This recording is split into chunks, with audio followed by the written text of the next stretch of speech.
my gosh, that thing has been done.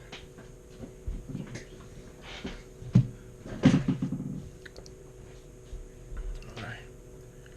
Let's try to break it. How does that go? Should be about 20. Should be enough. Probably won't be. But give it a try still.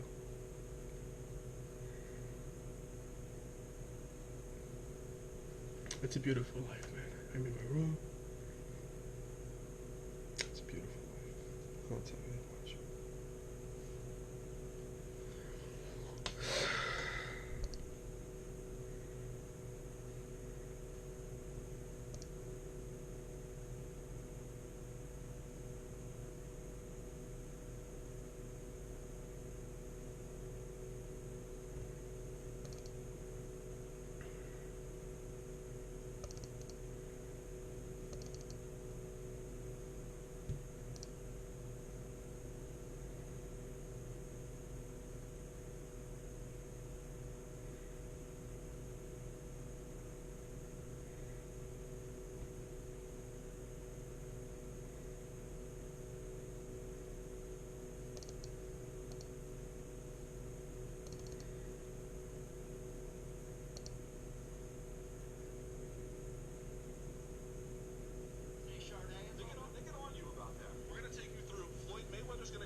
Up in here. They're all over here. Floyd and Logan are going to come However, we do serve droids here. There's no question about that. The Spo is here. All the celebrities. This is the way. But they're going to come through over here. They'll have about a 10-minute each discussion with the media. They'll face off. There may be some craziness, Jerry Springer-esque. We don't know. But then they'll come and sit down here with us. We'll talk to them. It'll be fun. Right? It'll be fun. And I love that you made the Jerry Springer joke. Because let's be honest. This fight is combat sports that's within the extended family, but we've never seen a fight like this in boxing specifically, where 44-year-old Floyd Mayweather could reach into such a smaller audience and create, Luke, a fight that it's really hard to break down from the traditional boxing lens, because not a lot that surrounds this fight is traditional boxing. You've called it, let's say, the pro wrestling of boxing. And we don't mean to put out there that anything you see in the ring come Sunday night isn't going to be real. It is. But it's got a pro wrestling feel to the build, to the promotion, to the rivalry between fighters that it may not be your personal cup of tea, and I know you. I know how you get down. But a guy like me, Luke, I grew up eating in gas stations. This just been fun and wild. I don't know what's going to happen next. Well, a couple of things to keep in mind. One, if Showtime thinks I'm turning this back in, I'm not. I'm keeping it. The tags are still on, just so people know. And I'm going to pawn it to pay tax bills, number one. Number two, I agree. This is an unusual weekend. For folks who may not know, we host a podcast called Morning Combat, and on that we get into the world of MMA and the world of boxing. And I have been critical of the idea of YouTube boxing. Not in the sense that people can't enjoy it, but you never know what it means. But here's what I do know for this week, BC. The vibe here is Showtime Sports kind of meets Showtime Entertainment. We saw that Showtime had announced Jesus and Merrill, along with Brian Custer, are going to be working the desk. That's a perfect marriage between the two elements. That's what you're getting here, I think, a little bit. You're getting a little bit of sports, a little bit of entertainment. Listen, I am a stickler. I am a purist. I want to talk about pound for pound. I want to talk about who's got the best jab. I want to talk about the best welterweights of all time. But sometimes you just gotta have a little fun. Stop taking yourself too seriously. And don't dive heat stroke in a Versace room. How dare you leave professional comedian Brendan Schaub off that? He'll be the roving reporter come fight night.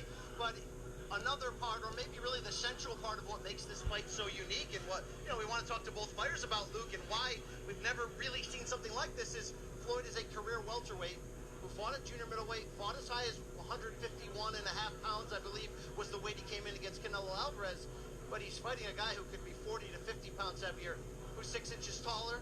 The reach is 4 inches longer. The age is 18 years younger. Again, at the end of the day, we don't know if that means anything. But has Floyd ever went to training camp except for against the Big Show at WrestleMania 24, where he had to really deal with something like this? We're going to see. I watched the special Showtime put together, the half-hour package that sets the sort of table for this fight. You're right about how much bigger Logan is. Obviously, you've seen him in person. You had the interview with him that's available, I believe, on the Showtime Sports YouTube channel where you're watching now. But beyond that, though, it's been funny to watch, despite some of the differences, Floyd's attitude about it, BC. Floyd has called it, on that special, legalized bank robbery. I tend to think that may not be exactly what this is, but I'm glad he's giving it that attitude. Listen, y'all want to pay me to do this? I will do this, but don't pretend it's anything that's not, according to Floyd Mayweather. I mean, this may be different in a lot of ways than Floyd Mayweather's landmark 2017 crossover pay-per-view against former UFC champion Conor McGregor. This fight's a little bit different in a lot of reasons: experience, size, social media backgrounds, all that stuff. Conor's a real fighter. I mean, there's a difference. It's a continuation of what Floyd's trying to do. He retired effectively in 2015 in terms of the real retirement. He beat Manny Pacquiao. He beat Andre Berto. He walked away 49-0. He was the fighter of the year one more time in his late 30s across all of boxing. But if you're going to create these perfect foils for him, it's going to be hard for somebody who's that brand conscious, who's that into the legacy he's built. That, yeah, he says 50-0 and all that, but the legacy he's most happy with is he built the biggest events of this era, broke the pay-per-view records, was the richest athlete. As long as he will still be putting on a pair of gloves, he's going to be looking for fights exactly like that. He looks to be in. I mean, his point is basically, this is Floyd's perspective. Floyd's perspective is, I don't have to do anything other than not be in a car crash and I should win. That's really his view, right? I mean, he can just basically walk in there and do it. And, like, dude, Floyd's probably right. I mean, I don't know why that's a crazy thing to say. You see all these, like, training camps of Logan Paul training hard, and I have no doubt, even Floyd said in the documentary piece, you can keep training like Ivan Drago. He is training like Ivan Drago. He's training very hard. But, you got to do that for 30 years to be on the level that Floyd is. But you did mention something about the differences. We should talk about the rules for this fight. There actually are some rules that's worth understanding for the public. Now, they're highly amended from how a professional contest would go. For example, when Floyd fought Conor, that was a pro boxing bout. So it had traditional pro boxing rules. This one has a lot of them, not all of them. Let's go through. First, it's going to have 8 rounds, 3 minutes a pop. Right? No headgear. This is a real fight from that standpoint. From that standpoint, no judges, no official winner. But here's the difference between what you saw in some of these other exhibition contests that have happened in the last year or so and this one. This is in Florida. And really, it's, what do you want to say? They got meth-flavored bubblegum down here. Put a little respect on delicious. the I had it. It's fine. Name. In all seriousness, this is an exhibition because you can't sanction a size disparity like this and an experience disparity. Well, here's the deal. Florida is allowing knockouts. That was not the case with other exhibition bouts that have taken place this year. So I don't know how it works. If you knock someone out, you can't be declared the official winner. Perhaps they will do so anyway. But if you're asking, can Floyd go in there and stretch him or vice versa?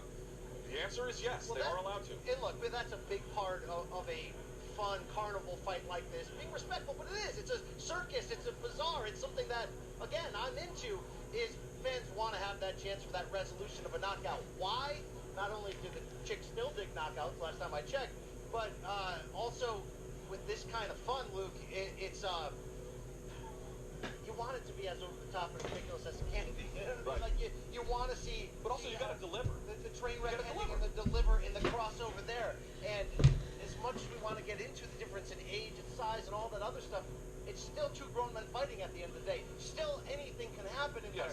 And we're coming here to be entertained, but I know we can't spend 2 hours breaking down the X's and O's, but like Floyd has to train hard. I don't care what you think of Logan Paul for that possibility against a bigger guy. Here's what Floyd, I think, has to do.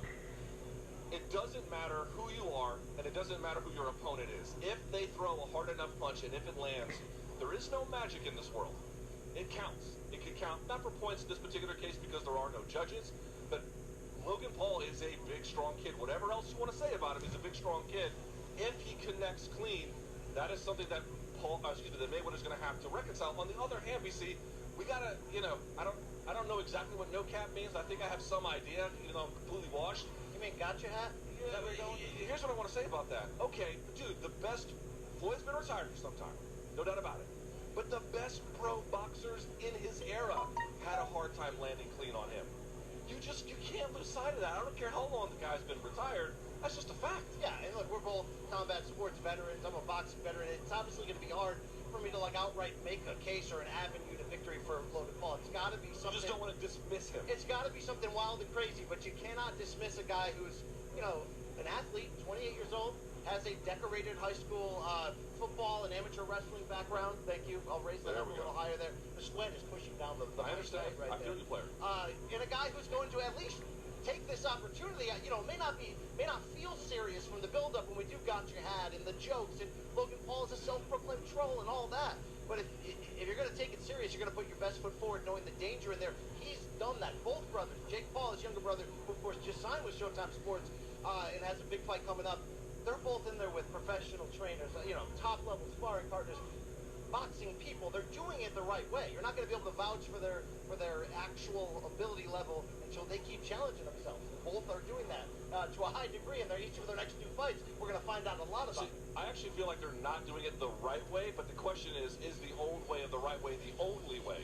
If you were doing it the right way, what would happen is you would take small fights in the middle of nowhere that a trainer would find for you against another person who's got a commensurate level of experience, and you work your way up slowly. But these guys have a ton of celebrity, and they want to skip that part to see if they can. They're trying to find, in the case of Logan Paul and his brother Jake, they're trying to find an unorthodox, frankly...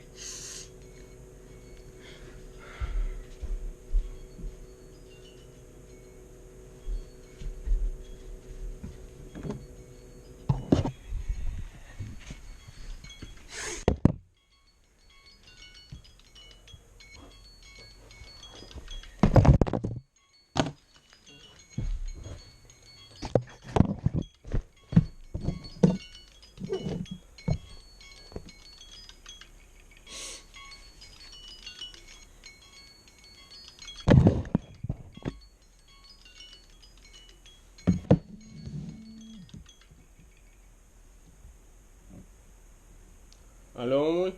Да. Треба позвонити, відмітитися. А, ти згадав за мамочку? Так, свободна минута появилась.